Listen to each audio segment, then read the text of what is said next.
if there were two things that you would recommend for a beginner free diver, or even a more intermediate free diver, to become more effective, go deeper, hold their breath longer, what would those two things be? What main areas of problems have you seen beginners struggle with? Okay. Yeah, before I give you the first two things, just one kind of recommendation is to always, for safety reasons, always train with a buddy. If you're holding your breath in the water, then you have to have someone else who's trained around, and you have to have the right safety systems. So just in case someone is a complete beginner and tries it by themselves, that's not recommended. But for someone starting out in the sport or intermediate level, the two most important things that I recommend are to try and kind of develop an ability to read your body and to read the sensations. That's probably one of the key components of freediving. And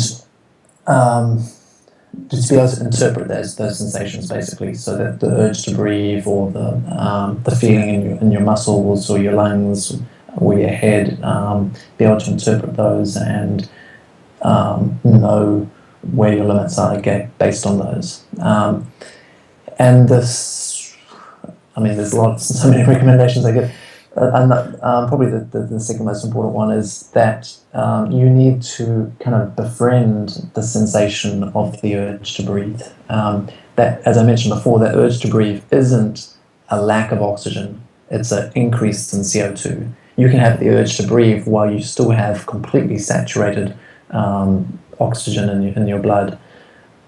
So once you get your mind around that, the fact that the stimulus to breathe is coming just from a quantity of CO2, which is not doing any kind of damage at all to your body, is completely supportable, then you can extend your ability to hold your breath. You can maybe motivate yourself to stay more relaxed, which will conserve oxygen as well.